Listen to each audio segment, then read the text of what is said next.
పచ్చబొట్టుంటే హోంమంత్రిత్వ శాఖ ఉద్యోగాలు, రక్షణ శాఖ ఉద్యోగాలు ఉండవు తెలుసా? ప్రమోషన్స్ కూడా రావు తెలుసా? అయితే అది కనిపించే ప్రదేశాలు, ముఖం మీదనో చేతుల మీదనో అలాంటి చోట ఉండకూడదు.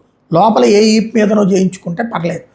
తాజాగా ఇలాంటి ఒక కేసు న్యాయస్థానం దాకా వెళ్ళింది. హోంమంత్రిత్వ శాఖ నిబంధనల ప్రకారం పచ్చబొట్టు ఉన్న వాళ్ళని మిలిటరీ పారామిలిటరీ దళాలకి అనర్హులు. అయితే ఇందుకు కొన్ని మినహాయింపులు ఉన్నాయి. పచ్చబొట్టు ఎక్కడ ఉండకూడదు, ఎంత పరిమాణంలో ఉండకూడదు అన్నటువంటిది నిబంధనలు కూడా ఉన్నాయి. సెల్యూట్ చేసే చేతి మీద కానీ, ముఖం మీద కానీ, మెడ లాంటి బయటకు కనిపించే చోట్ల కానీ పచ్చబొట్టు ఉండకూడదు. బయటకు కనిపించిన చోట్ల ఉన్న చిన్న పరిమాణంలోనే ఉండాలి, భారీ ఎత్తు ఉండకూడదు. ఎందుకు ఈ ఇష్యూ వెలుగులోకి వచ్చిందంటే, ఆర్మీ, నేవీ, ఎయిర్ ఫోర్స్, పారామిలిటరీలో ఉద్యోగానికి పచ్చబొడ్డుకి సంబంధించి ఒక ఇష్యూ వచ్చింది. సిఆర్పిఎఫ్ చెందిన 2 ఇన్స్పెక్టర్లు అసిస్టెంట్ కమాండర్గా ప్రమోషన్ కోసం డిపార్ట్మెంట్ పరీక్ష రాసి అన్ని అర్హతలు సాధించారు. కానీ వాళ్ళ కుడి చేతి మీద పచ్చబొట్టు ఉందన్న కారణంతో ఉన్నతాధికారులు వాళ్ళ పదోన్నతిని నిలిపేశారు.